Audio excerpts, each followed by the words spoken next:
And it takes a minute. And we are live. Welcome everyone to The Reason We Learn. I'm going to give it a moment here to get some people. There we go. Welcome to everybody. Today, I am privileged to have as my guest, Jason Littlefield. Jason is an expert at social emotional learning, or actually, let me give you a little more detail on him. He is an educator, and he has established Power Ed pathways. Is that right? Empowered. Empowered. Is that how we say it? Okay, empowered. Yes. In 2017, he's designed the Compassionate Humanism framework for life, leadership, and learning. You've served as a public educator for 21 years in roles like teacher, coach, campus administrator, district-wide, as a social emotional learning specialist from 2014 to 2021 till currently, right? And you're focused on advancing the vision of and establishing an empowered society of individuals at peace within themselves and with others. That sounds so different from what we're seeing lately, Jason. I don't see a lot of people really angling for peace, not without that J word before it, right? The justice thing. So for the audience, the reason I asked Jason to join me here is that I have spoken a lot on this channel about social emotional learning education as it is presented in your state, in your district, included in the curriculum. You'll see your schools touting it as a great thing, that this is something you should be excited they're going to be working on. You may even have seen it described as the way that students learn to manage emotions and interact, appropriately with others, and that this is a prerequisite for learning, that they can't learn effectively without this social emotional learning component of the curriculum. And I have alleged on this channel that I think it is a vehicle, almost a Trojan horse, for getting more social justice into the classroom, more specifically for breaking down the barriers you may be building at home with your children, the emotional barriers, the appropriate boundaries, if you will, to indoctrination. The kinds of feelings of self-worth, feelings of individuality, personal identity that doesn't have to do with immutable characteristics that you're building at home as a parent, and that the schools are gradually taking that over to break those down and make the students more malleable, more susceptible to the negative messages they want to implant about who they are, and make them more likely to attach to external identity markers than to anything they have inside.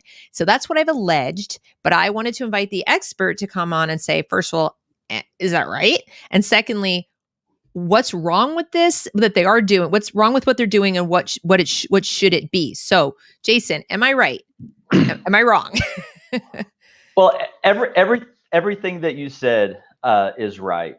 From the, what parents think social and emotional learning is, to that it is how we learn, and it is kind of this necessary component of skills to learn, and then also that it is now a vehicle for something else. Okay. So everything that you said is true, and I think that's where a lot of the confusion is because in everything there is a kernel of truth, but also there is a lot of other stuff surrounding it. And I think that our time together today, what I would really like to do is maybe kind of move slowly to really address kind of what's going on and what my concerns are, and not just my concerns, but a lot of other people's concerns, and really how I've been able to frame what's going on and what the solution that I propose is, and even ways to mend what's been broken. Oh, that's fantastic. So is that related to the presentation that we have here to share? Yeah. So why don't I'll bring that up, and then hopefully we can just move through that, and you can explain what you're talking about. Here we go. So I guess first, let's start with how SEL through CASTLE, through the Collaborative for Academic and Social and Emotional Learning, has kind of altered and split and taken SEL in a new direction. And I will say that I have been an SEL specialist since 2014, up until about 22 days ago. I guess actually I still consider myself an SEL specialist, but I'm just no longer in the public school system. Okay. I felt that my best way to impact the system is to step out of the system while supporting those that are within it. But I have been an SEL specialist since 2014, and then let's say about 2016, 2017, what is orthodox diversity, equity, and inclusion work and culturally responsiveness began to come into our work in our professional development. And I started noticing like, oh, we're taking a different turn. And then probably about 2018, 2019, I started having really strong feelings of, oh, wow, this is definitely not what it is. And it is stirring something within the human, within ourselves that is destructive. Mm. And then in December of, I even started going to colleagues and saying, hey, these ideas that we are training in and training on are actually rooted, the philosophical foundation is Marxism, Right. which that is the antithesis of a liberal and free society. Hoping to have, really professional conversations like, we really need to look at our approaches. We really need to examine the tools. We really need to examine the mindsets and the worldviews that we are passing on to a younger generation. Right. So those conversations, they did not happen. And then in 2017, I also established Empowered Pathways, which is a nonprofit organization. And since 2017, been doing a lot of training. Really haven't had to address what is happening in our world today until recently, because I feel that if we don't really look at what is causing the negative impact for social and emotional well-being, which it's the society and the worldview that we're in now is having a negative impact. Right. That's like one of the root causes, and I will get it. I think I'm jumping ahead a little bit. Some of that is later on, but I just want to show how the actual language and definition of SEL has changed. So it's dramatic. It's dramatic. And when you were first talking, what parents think SEL is, that reflected this 2017 definition. Sure. And it reflected why I chose to go into this work, is because I saw social and emotional learning, and still see, as an opportunity, a vehicle, and an allowance to really cultivate the individual human. Right. To really cultivate the resilience. Individual human. Yes, exactly. So, it is now, in transformative SEL, and CASTLE has it on their definition, that SEL is a lever for equity and social justice. That's one approach, and that approach is rooted. We'll get to some of the philosophy that approach is rooted in. But I'm choosing a humanity-centered social and emotional learning, and maybe let's see if that's on the next slide. One. Okay. Yeah. Before we do that, I just want to very quickly, because you did bring it up, but I'm such a stickler for words. Yes. And so I noticed, like, in the left-hand one from 2017, everything is about the individual.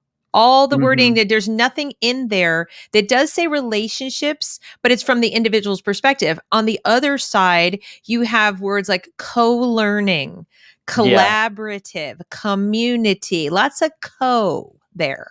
And this critically examine root causes of inequity. of inequity. Yeah.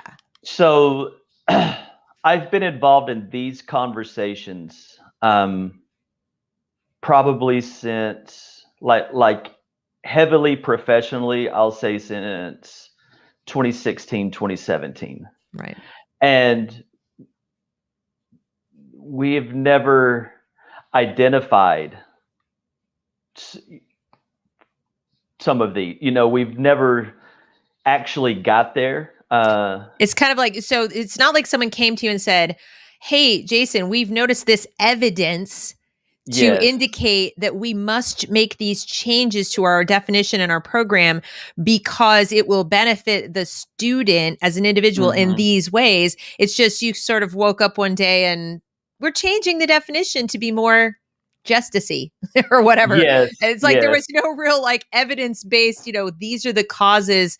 So we're just going to go on the premise that there's inequity. We're going to go on the premise that this is how we're going to solve it. Let's go. Yes, and critically examine root cause. We'd never. It just let's just do it. Well, let's see. What's the next one? Oh dear. Okay, so our favorite. I just explain.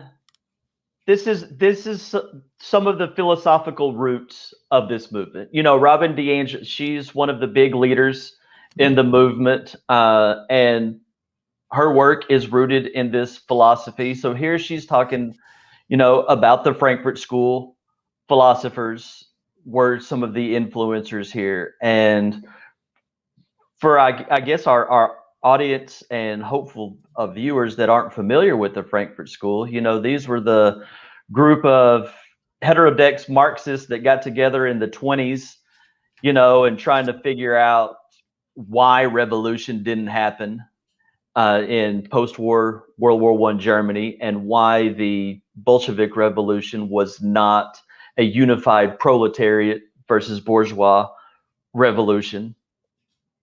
That they decided that the best way to overthrow liberalism is to divide society up into multiple groups and unite them against a single oppressor. And another idea that came out of the Frankfurt School, and Max Horkheimer, his name was critical theory. In 1937, he came up with critical theory. And the idea was that, okay, you divide society up into multiple groups, and then you give them this tool of inspecting the world of critical theory, which sought to undo traditional theory, which traditional theory is that you seek to understand the world, and critical theory is you criticize to understand. And he believed that this tool of critical theory, which if you're taught to see the problem in every single situation, in every social structure, every human relationship, every human interaction, whatever the problem is, be it race, gender, sexuality, economic critical theory.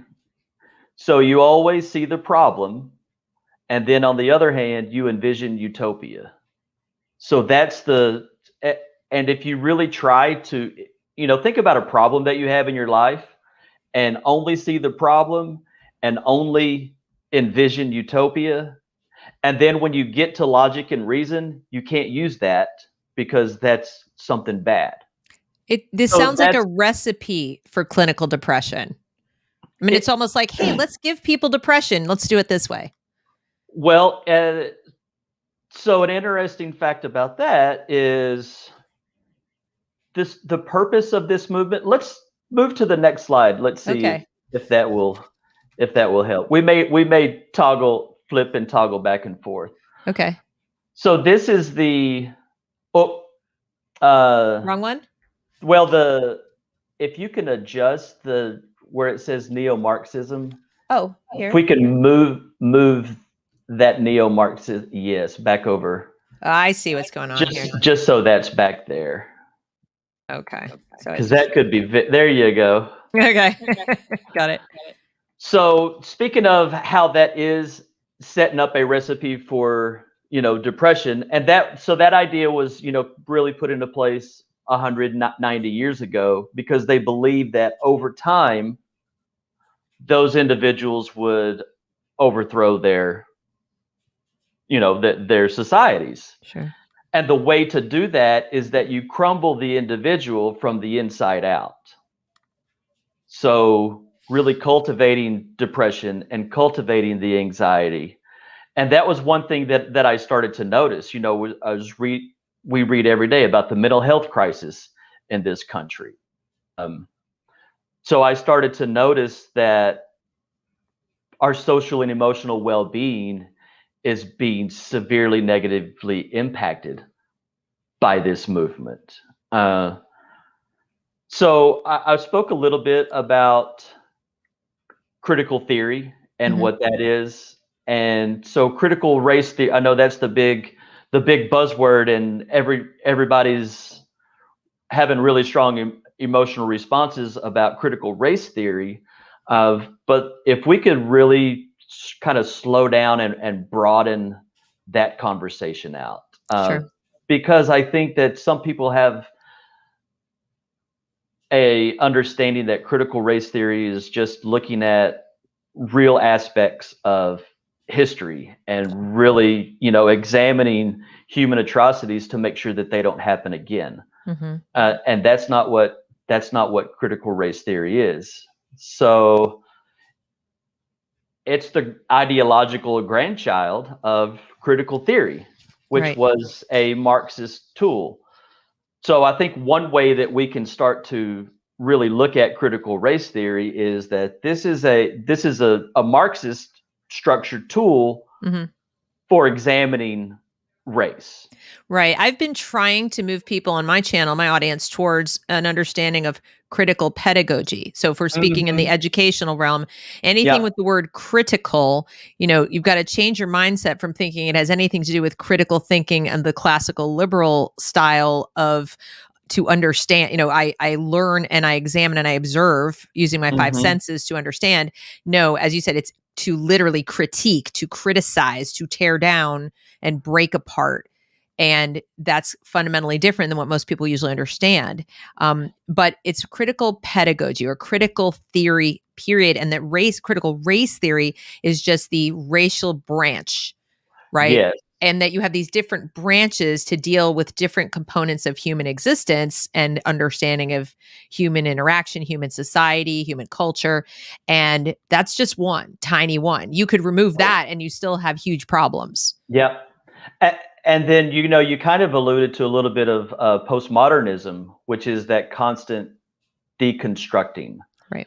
So if we could just, these are the two worldviews that we have, and what's happening in the world right now with the chaos and the division and just how everything just feels really off, and the mental health crisis is increasing, is because of the clash of these two different worldviews. Okay. And the classical liberal world, that's pretty much what Western society has been operating under for the past 300 years. And this I don't know really what to call what is happening right now. I think historians in the future will determine specifically what to call this era. But it is definitely the combining of postmodern philosophy and Marxism, right? Traditional Marxism, taking certain elements and kind of creating something new. What feels a little different about it is that unlike Marxism or classical Marxism, which was meant to be more of a bottom-up movement, this feels very top-down.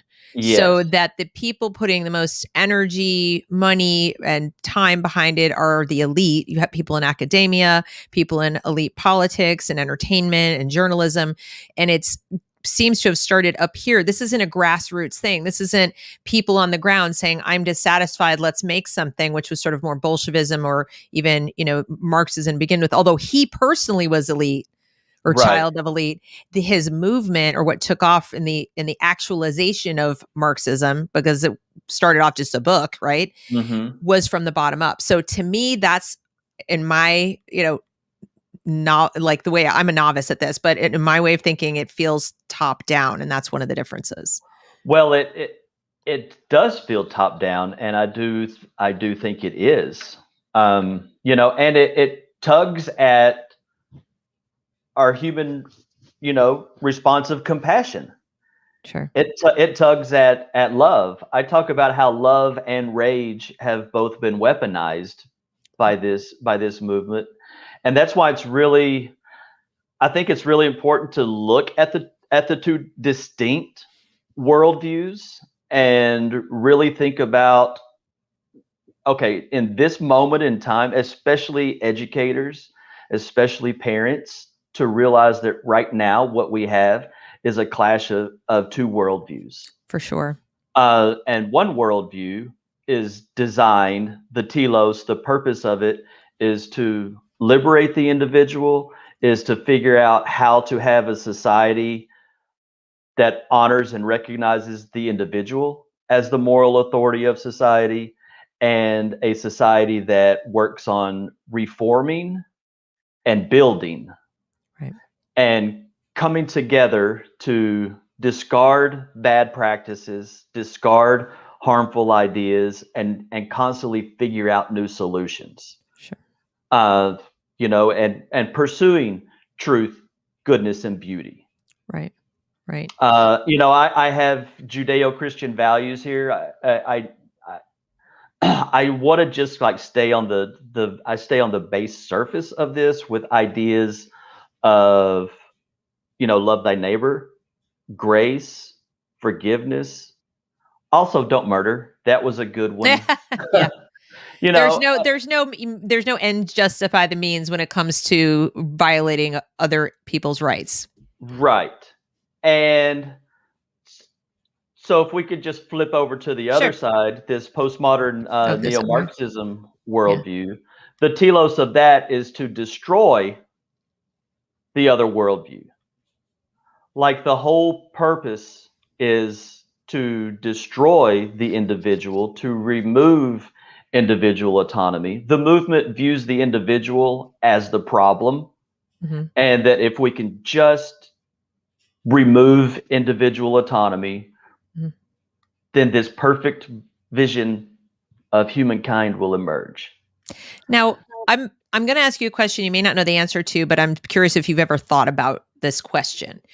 When I look at these two clashing worldviews, I can't help, and it might be my bias, but I can't help but feel the postmodern neo-Marxist worldview is one born out of mental illness. In other words, that the type of person who gravitates towards nihilism, this level of cynicism, that the problem is other people. I mean, really believes it.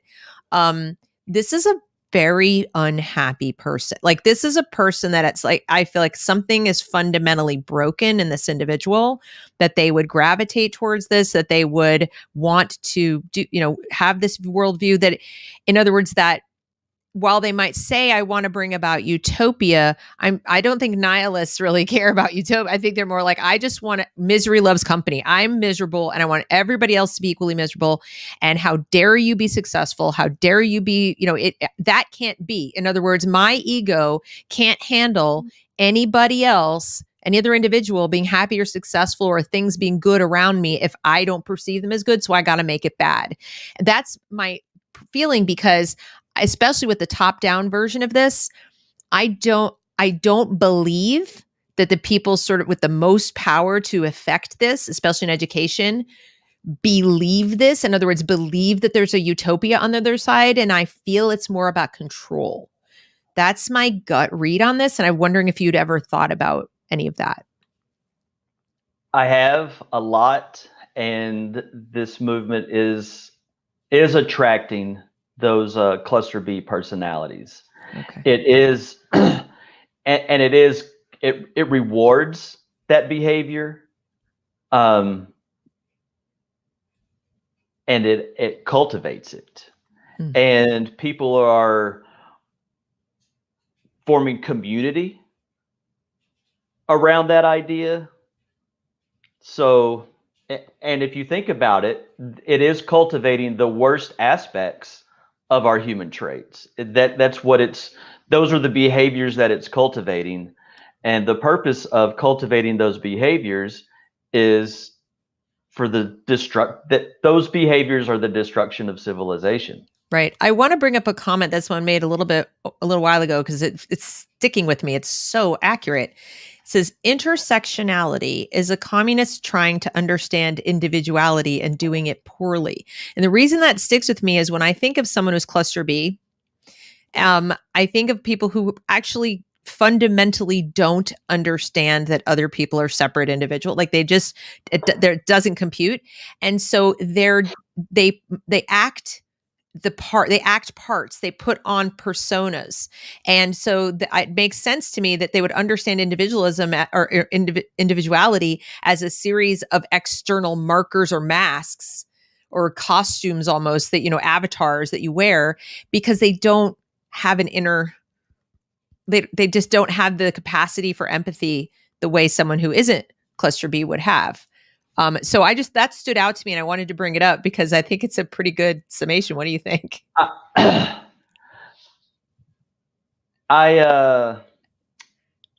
am not sure if not communist, but collectivist. No. Well, I like communist. Oh, okay. I think communist fits, but I don't know if communists are actually trying to understand individuality. Oh, define it for others, maybe, or I don't know. Maybe explain it, but they are doing it poorly for sure. So because intersectionality, came out of Crenshaw's 1989 essay. However, it is a reworking, a re-emphasizing of the Frankfurt School's original identity politics, right? What they came up with. So, and her work points to the Frankfurt School scholars. So that's a definite influence. Right. It just stuck with me because I was like, these people really don't. Either they don't get it or they get it and they hate it. One of the two. One of the two. And also, intersectionality is really strengthening our human capacity of tribalism. Yes. That's, and I'm slide later on, but I talk about how this movement and intersectionality specifically is cultivating the human capacity for prejudice, aggression, and cruelty. Yeah. For sure. And every single human being has the capacity for prejudice, aggression, and cruelty because those capacities are used for survival. And that's part of our primitive wiring that we have. So this movement is cultivating those things. That's why we are seeing these intensified acts and behaviors associated with prejudice, aggression, and cruelty. Sure. Even if the person that is using the postmodern NeoMarxism tools and framework, even if they're operating within that system and they have a very caring and loving heart, I feel that most educators deep down have a caring and loving heart and want what is best for each individual student. If they are using these tools, then they're working for the goal of destruction. Right. Like no matter what their intent is, if they're using tools purposed for destruction, we're only going to destroy. Right. So that's the kind of alarm now is that if we advance this worldview and ideology to a generation of students as they go through their K-12 process, then when they're they will be making the, I guess, political decisions based off of these ideas of destruction. Right. That's horrifying, actually. So, should we go to the next slide? Yeah, let's see what's next. Okay. So now we've got predictable thinking traps. So this is from University of Pennsylvania's Positive Psychology Department. And this is a training, that I went to. And as I was sitting in this training, I began to realize that, wow, most of the trainings that I've attended over the years, and the way that society talks about race and gender and just each other in general, is actually steering the individual towards one of these thinking traps. You know, Martin, as an aside, Martin Seligman pretty much saved my life. I grew up with a cluster B mom. So I'm a little microcosm of what it's like as a child to have somebody with these kind of messages in your head and doing these things. And what happens by the time you get to adulthood is you have all these negative, cognitive distortions. When I discovered, quite by accident, through airport reading, needed a book for an airplane ride, saw the book, learned optimism, read it in one sitting. And even just reading the book, I was like, oh, there's hope, And I got in touch with the University of Pennsylvania, got in touch with this very department, said, give me some names, followed through on it, and changed my life. Completely changed my life. And I am a huge proponent of cognitive behavioral therapy. And what I've noticed throughout covering all of this whole year is that they are cultivating the very behaviors that CBT seeks to treat, and at the same time impugning CBT and the reason that it requires you to use, right? The sort of the conversations that you have with yourself as something in itself bad. So they want to even impugn the very treatment you would need to get better from the damage they're doing. Yeah.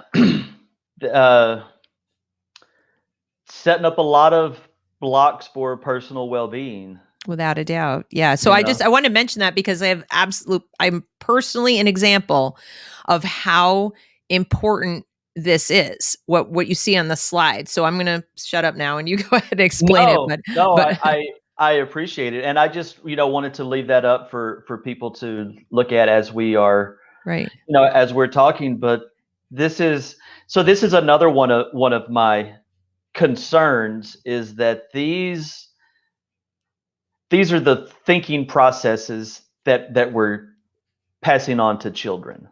Right. And, I don't know if I mentioned it earlier or not, but, I've attended hundreds of hours of diversity, equity, and inclusion professional development and conversations over the past, 5 or 6 years. Mm-hmm. And the conversations have never moved towards building up. Right. There's no growth happening. There's no, and anytime questions are asked, we're not allowed to get out of these thinking traps. Because actually, can you go back to the one slide? Because what's making this so difficult is that every single one of these items from the classical liberalism side are deemed whiteness or white supremacy. So that is something that is definitely happening. Right. And it's a Kafka trap, because if you deny that and say that these are universal, that this is not attached to race at all. There are people all over the world and every culture on the planet who would agree with these values, or with classical liberalism, because it has spread all over the world. There are people who come to this country specifically to live in this kind of a place. They tell you that is itself, your denial, your challenge, is a form of fragility. That's what Robin DiAngelo says. So it's a Kafka trap. You can't even question it, because now you're proving them right when you do. And a little historical precedent for that is that in 1927, Trotsky first figured out that he could call people that spoke out against communism racist. So that he is the one that invented that subversive tactic and technique. So that understanding of also helps me, be able to speak out against because honestly, for the first couple of years, I really, I was one of those that was stifled by the narrative. And part of why it works, I think, is that when you are classically liberal and committed to questioning things, including your own thoughts, and you're committed to being respectful of other individuals. So these are traits of a classically liberal person that it hits you. You're more vulnerable, ironically, because you are tolerant. So when Right. somebody accuses you of intolerance, it's like, wait, does not compute. How can this be? So you begin to be self-critical, but with almost reflexively. And that's something they prey on. It's like an instinct they prey on. Like, why would you get into the elevator in the middle of the night in the parking garage, with two strangers because you don't want to be rude, right? So Right. it's that human impulse to we have the survival ones that you mentioned to be cruel and all this, but we also have something as civilized people who've been taught to be civilized to not be rude. Right. Right. Very much so. Could you go to the previous slide just to make one point here? So that last paragraph, the first highlighted sentence.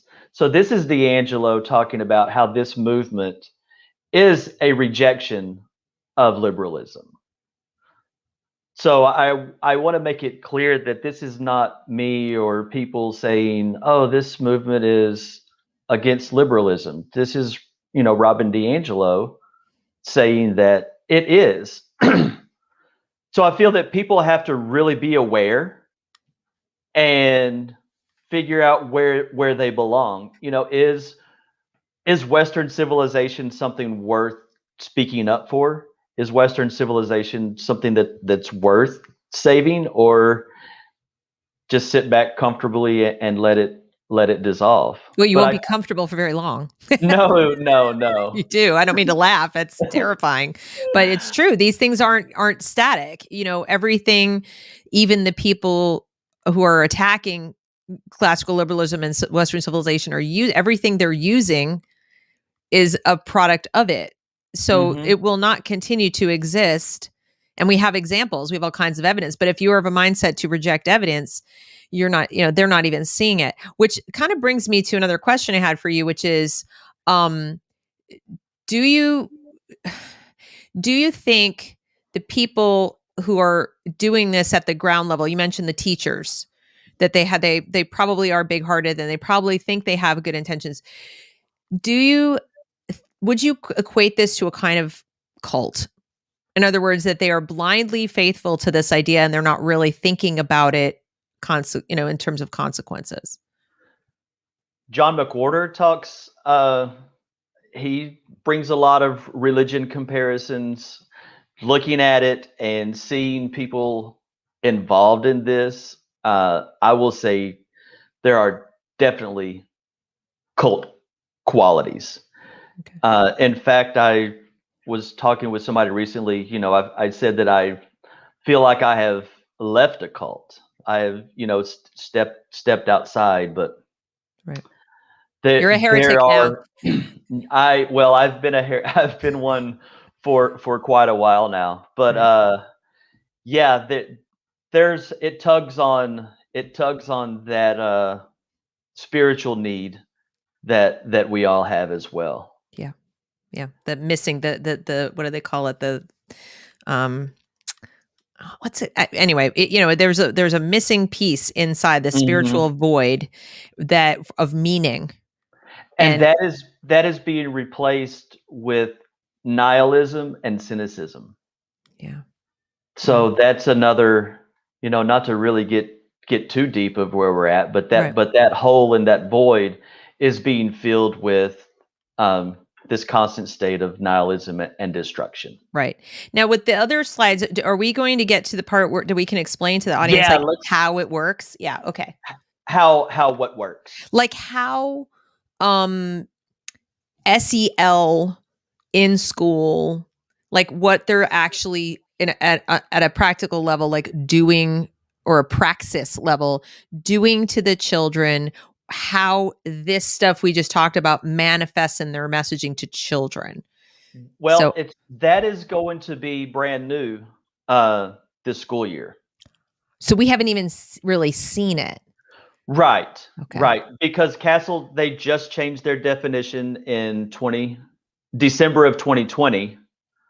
I have not seen what specifically things are being rolled out, but the approach, it's just, we're just about to see the Right. hardcore push. From my personal knowledge and experience, what's been taking place in my department the past few years is just heavy professional development for the SEL specialist, and then some professional development for the educators around some of these ideas. So So first we have professional. to indoctrinate the teachers to get them in Mhm, the mindset or the worldview mhm, and of the critical theorist. mhm. And then if it's anything like what they're doing to every other discipline, in other words, history, civics, math, ELA, all of it, it almost doesn't matter. They could pick up any book, anything, any lesson plan and turn it towards these goals. Right. And it may be too, and I've been trying to warn people about this, you may never see learning materials. You may never actually get in your hand again something that you could take to a lawyer or to a superintendent or Right. somebody and complain about, because they're now, with all the complaining and people, they know parents are onto this, they may do everything just orally. They may keep it all inside, proprietary, and just talk to your kids and keep you out of the loop. So I think what you're doing in terms of raising awareness of the worldview of the Mhm. adults who will be in the room with your child, talking Yep. about their values and their social and emotional well-being, is something you need to know about. Is that a worldview you want in the room with your kid? That's it. Yeah, and I definitely do not. Yeah, But nor do I. that's what's been taking place, just really teaching the worldview to the adults. And now, with Castle firmly going the direction that they're going, there will, the materials will be developed out of that idea. Right. But check out the next slide there. Okay. This is So yours. this is mine. This Right. is the, we've spent some time talking about the ickiness, what's going on, the different worldviews. So obviously I believe that the classical liberal framework has brought humankind out of bondage. I believe that over time those have been the ideas that have been most successful for humans to thrive under. And the key to a liberal society is really developing and cultivating what is best of our humanity, and figuring out ways to mitigate what is harmful. Earlier we talked about how we all have the capacity for prejudice, aggression, and cruelty. So, a antidote to that, a way that I alleviate that, is through this framework here, because I emphasize human dignity. That's kind of the base model for how I would like us to interact with each other. And by human dignity, I'm talking about how do we recognize and separate the human from the being part. And I really started thinking about this because SEL, I've been in the whole child movement for years, so I've really been thinking about what does that look like, whole child? Because I noticed that we were limiting the aspects of the whole person, so I started looking at this idea of dignity. And some of this work also comes from Donna Hicks. She's a researcher that's researched around human dignity. Mhm. But I describe dignity as separating, the human from the being, and by that, what I mean is what you see here and what you're interacting with is my conditioned personality and my biology, and that's what I'm seeing with you. But underneath that is our being part, and all beings, in spite of our cultural differences, geography, all of our human differences, all beings share the exact same two qualities, and that's the desire to avoid suffering and the eagerness and willingness to alleviate the desire to alleviate suffering from others when we encounter it. So by operating through a dignity lens means that that's how we encounter each other. That we know that whatever physical reactions, whatever we're seeing and interacting with, that deep down we share these very two intimate qualities, Right. and putting that at the forefront of our interactions with each other, Mm-hmm. and also using that towards ourselves, Sure. self dignity as well. Mm-hmm. And then along with that is also cultivating mindsets of inquiry and compassion, and disrupting, which is the disruption of mindsets of fear and judgment. And fear and judgment, those are things to keep us alive and to help us make good quality decisions. But also they can limit our potential. Right. And as an educator, those thoughts of fear and judgment can limit another's potential. Right. Limit a child's potential. So really, we talk about how do we disrupt those thoughts of fear and judgment whenever they are limiting human potential. Right. So, and okay, go ahead. Sorry. No, I was just going to say, so those are, some of the main tools that we like to keep at the forefront of our mind. Mm-hmm. And then there's just three pathways of practice, and it's practices which build awareness and equanimity. And a way that we can keep our self-awareness at the forefront of ourselves is that if we can think about what is our aim, what are we aiming for? What are we aiming for today? What are we aiming for next week? Well, even a year, 5 years from now, what is that aim? And what are we doing to get there? Right. Are we, and as we are pursuing, pursuing those aims, are we working with alignment values?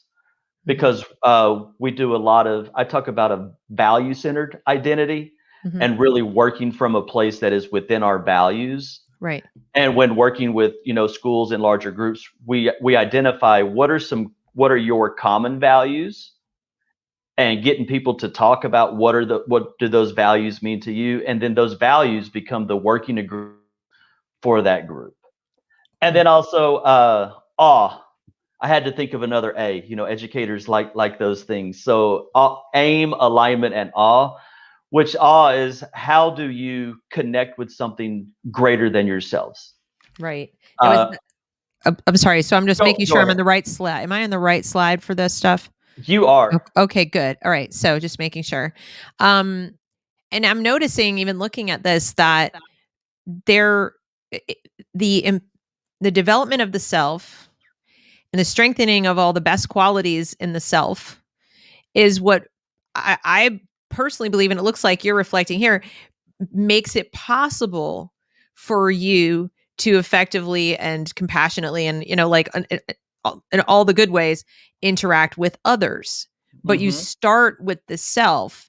There's not a, let's start by breaking down the self. It's let's start by building up the self, not in a narcissistic way, but in a way that is, with self-awareness and being, identifying what your values are, identifying the important boundaries and where you end and someone else begins and all that. And I always thought that's what SEL was supposed to be. In other words, what you're doing here is articulating, even though I'm completely ignorant of what it was, okay, I would have hoped, and maybe some parents out there are imagining that it's what you've done. Even though they might not be able to articulate it or draw this beautiful picture, they might have thought like, well, I think this is important and my child should be able to manage emotions and all this. But that's not what they're doing. That's not what they're doing. Right. And in fact, what they are doing, they strongly dislike this. I think that's something important for parents. I understand that parents are concerned, and that this may look like something that's common sense. I talk about practices that celebrate our common humanity. Humans, we have the distinct capability of recognizing another one as we see ourselves. Most other animals, in the world don't have that capacity. And whenever we do that, whenever we actually can see another as we see ourselves, we create psychological systems that prevent us from harming that person. I got a lot of pushback whenever I found the psychological basis for prejudice, and this, hey, if we can just see each other, whenever we see each other as humans, we break down that psychological system. And then the way that I explained human dignity earlier, I've got a lot of pushback from friends, from professionals. I've even been censored on Facebook for talking about common humanity and dignity. So, So what you're saying basically is Martin Luther King would be censored today. probably so. Yeah, he would be white adjacent, or he would be considered someone that is operating under white supremacy, because he was advancing the liberal framework. Wow. So and and every time I really kind of talk about, like, okay, so what's going on, it really sounds bizarre. So where we're at is a really, really bizarre time, but that doesn't change the fact that this is where we're at, is between these really distinct worldviews. And that postmodern neo-Marxism worldview, it didn't pop up yesterday. It's been a slow generational build Right. since the 20s. Right. It's just that since 2017, it's been rapidly advancing. Right. And that could very well be because you're now hitting, going back to when I entered graduate school in 1989. It's about concurrent with when critical race theory came on the scene in the universities, and also when you started having the discussions about intersectionality and so forth. But social justice really started to hit its stride because, in my opinion, the people then teaching there'd been that generation who'd come up from the people who were the Frankfurt School in the universities. So it's kind of like spreading almost like a disease, like you have a small group, they spread to a larger group, and then that larger group goes back in the university, spreads it to a larger group. It's about 1989-ish, you had critical mass of professors staged around the country in the major, especially Ivy League universities and places that produced a lot of theorists and people developing pedagogy. And then those people went into the teacher colleges, and here we are. So we just have, 30 years, you just kind of work in these 30-year increments, and it's pretty logical how we ended up here now, in my Right. opinion. Yeah, and every generation has their rock star. Right. Marcuse, even though he was, the Frankfurt School in the 20s, in the 60s, late 60s, he assumed rock star status for really igniting the movement again. And Angela Davis was one of his students. And then, she became so influential and had many other students. So that's just the progression of the idea and the way, of passing the torch. So, I was, as I've been crafting this, compassionate humanism framework, I've been thinking about, okay, if the scholars figured out a way to destroy the individual and destroy society, what are some ideas and what are some practices that, especially applied over time, could take humans and humanity in a completely different direction? Because also with this framework, I talk about neuroplasticity, and that what we think, what we do, and what we practice shapes our brain and forms us to be who we are on a neurological level. So with this framework, I don't have a prescribed way of okay, you do X, Y, and Z, you're going to get 1, 2, and 3. But I do provide professional development around these ideas and activities to support and encourage participants in school systems, working communities, to incorporate these practices and these ideas in authentic and meaningful ways as many times throughout the day as they can, so that we are continually cultivating what is best in us. Right. So that we can work effectively with others as well. Now, when you've gotten pushback on this, did they give you a reason? The only vocal was because I was a straight white male.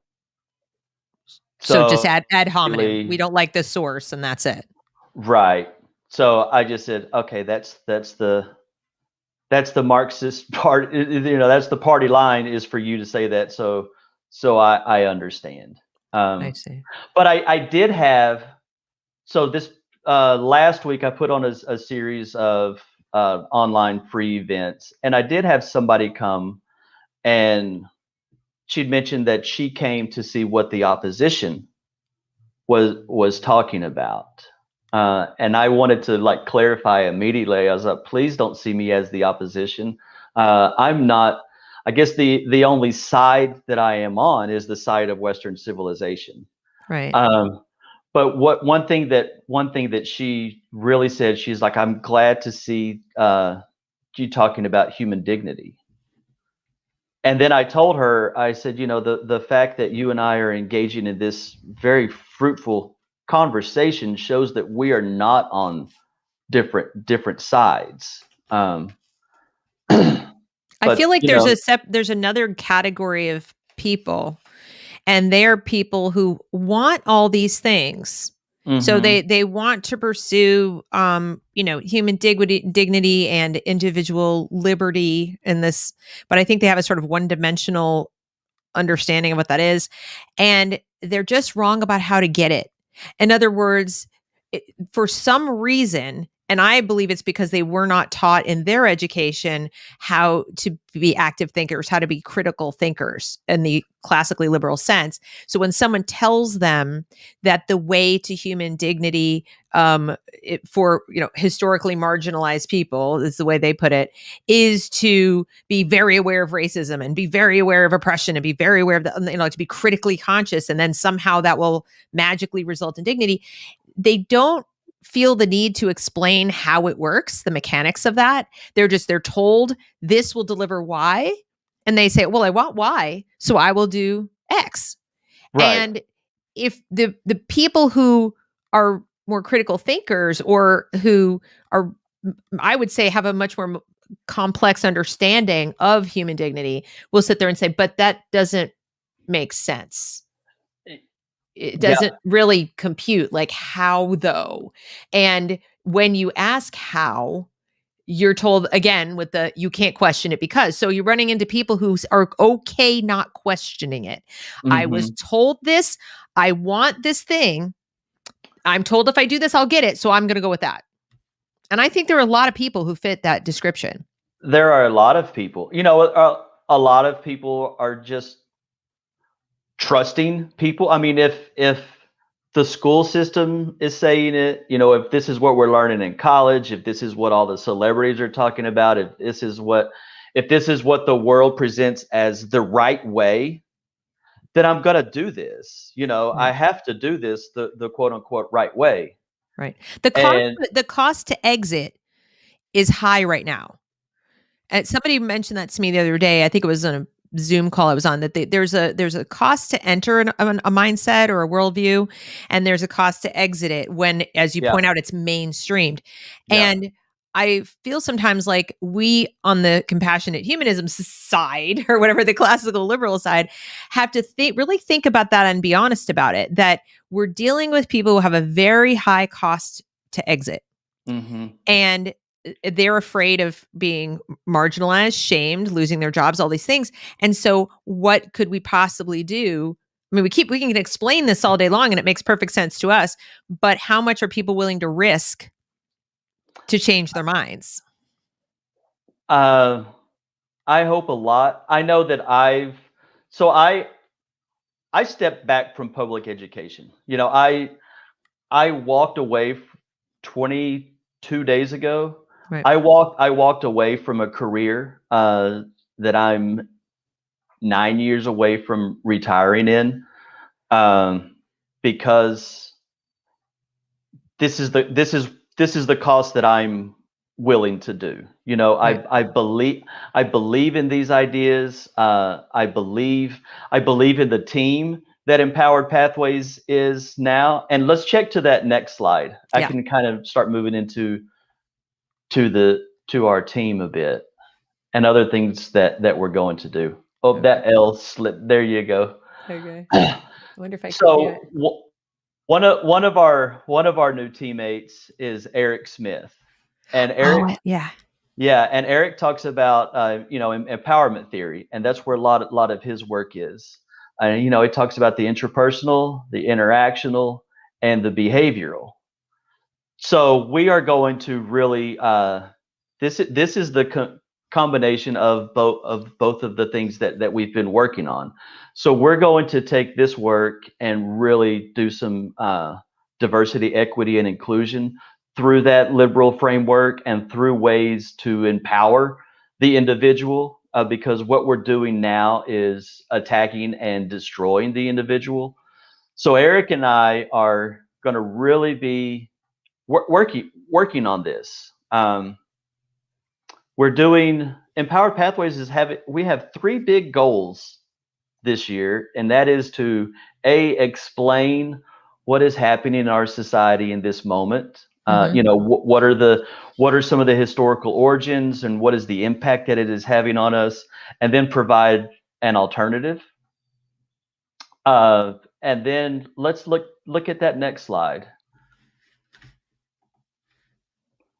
And we're also wanting to repair the harm that has been done. Xander Keeg is another addition to the Empowered Pathways team. Xander is a licensed social worker. He's just done amazing work through social and emotional learning, sees what is happening, and does a lot of really amazing work in conflict resolution. So we're going to really break down how repressive tolerance, we could go on for probably a day on repressive tolerance. Is that Marcuse pretty much? Yes. Yeah, okay. And that is one of the barriers in human relationships right now. So really breaking what that looks like down, talking about belonging and how this movement is an attack on our sense of belonging. What are we starting to form belonging around? Earlier we were talking about how this movement is creating sense of belonging around mental illness. So really starting to look that down, and then reconciliation. Because this movement has torn groups and teams and families, it has ripped them apart, because that's part of the goal as well, is to not just destroy the individual, but also destroy relationships. Destroy the communities that are the ones that have built up Western civilization, like the family or all your chosen communities, the ones that are not around tribe, not around accidents at birth and things like that, but around things that you choose based on your values. Exactly. They want to tear that down. Exactly. So since this is such like deep-rooted work, we're also looking to have not just professional learning, but also coaching and consultation throughout this process, because things are very chaotic and one-sided now. Mm-hmm. And I believe that the more people that stand up and say, I don't believe that we should destroy society.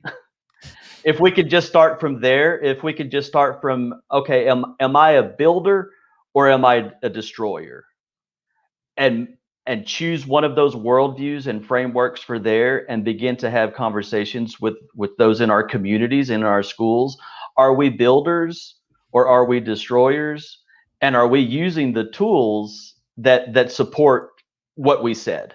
If we said that we're builders, are we using tools built on reform and building up, or are we using those destructive tools? I think this is such an important message, Jason. I think when people have said things like this without all of the tools that you've just provided in your presentation, they've been called extremists, they've been called, hyperbolic, that kind of thing, and have therefore shied away from saying it in such plain terms.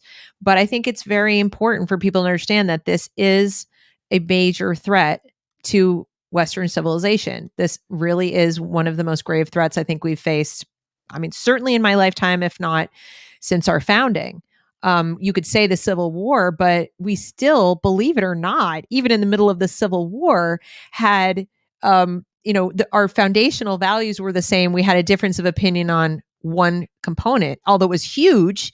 Mm-hmm. The rest wasn't different. It wasn't like, let's throw out the whole country. It was just what human dignity is and what individual liberty is. That was up for debate, and the debate was settled there. And then again in 1964, we're reaffirming that the individual is primary here. What we have now is a fundamental shift from that. It's absolutely different. And you need to start wrapping your mind around what Jason is saying and asking that very question. Are you a builder or are you a destroyer of yourself, of the people teaching your kids, the schools, the school boards and so forth?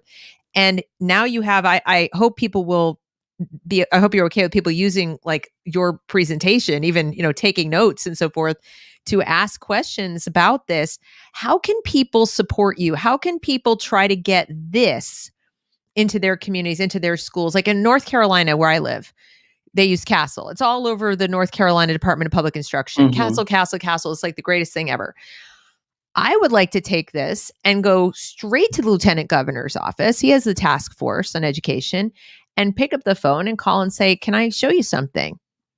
I really want you to take a look at this. I mean, is that something that people should do, or should we be that direct with trying to challenge CASEL? Absolutely. Absolutely. And I'm always willing to talk with any, school official, with any, state official about exactly what is and what is not happening. Can we look at that last slide? Absolutely. Because I just want to show that show that quote here.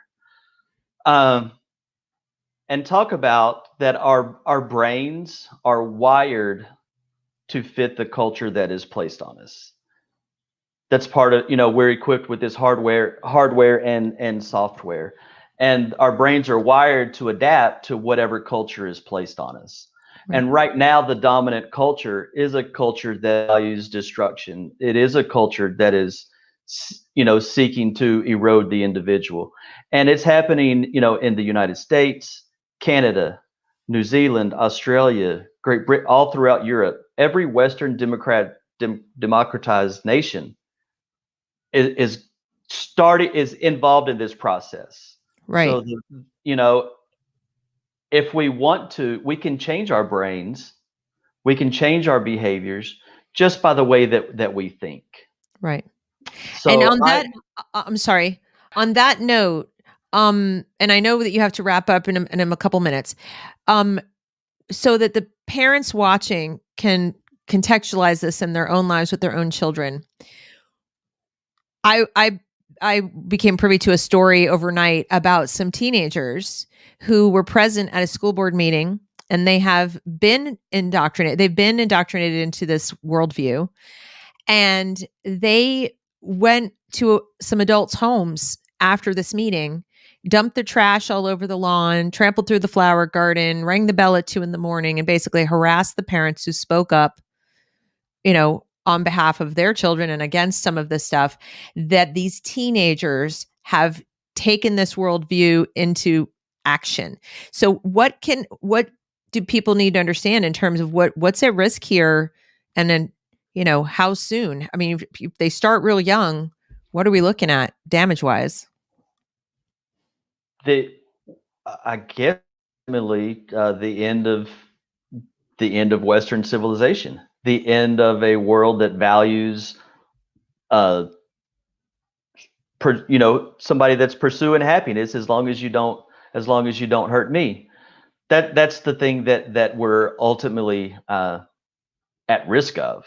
So that's why I'm really hoping to interject right now in this moment of time with, okay, so here, this is what's happening.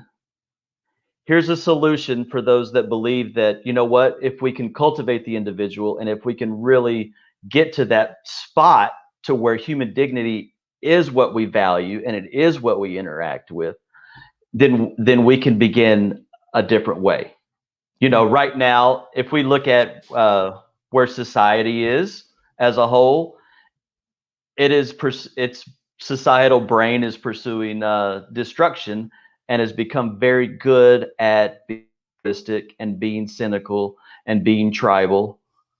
Or if we went to this, the empowered pathways framework, we're talking about human dignity, individuals that are compassionate for themselves and others, self-aware. We've cultivated equanimity through mindfulness. We figured out how we can integrate the brain hemispheres, and we're really advancing our well-being that way. Right. Right.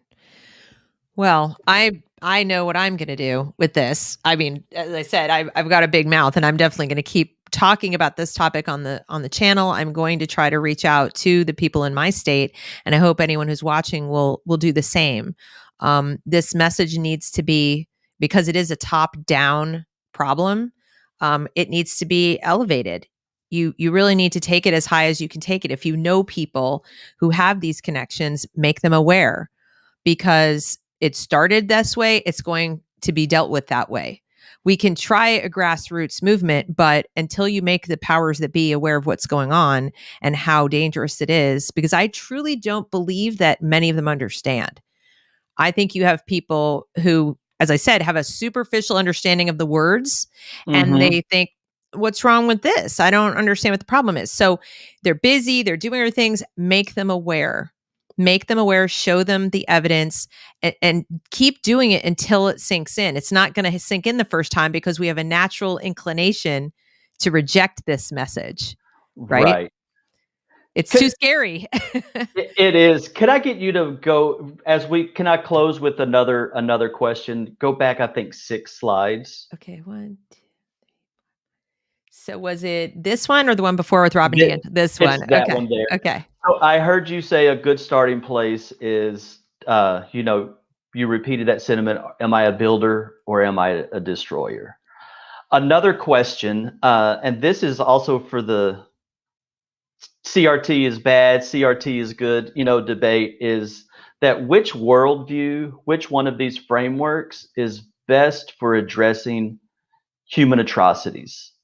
Which one of these frameworks is best for preventing racism, for preventing bigotry? Which one of these frameworks is best for healing, best for growth?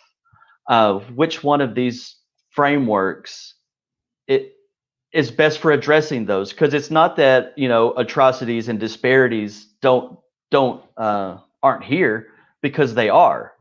Part of this human experience is that there are a lot of evils and bad in our world. Right. So which one of these frameworks is best for addressing those? And that is the question. That's the $1 million question right now, that I hope that educators are asking and talking about in their circles, and also parents, whenever they're going to the school leaders and school boards, is to ask which framework is best for addressing these, and which one are we using. Right. Yep. Oh, that is a great place to finish it off. So I cannot thank you enough. This has been so informative.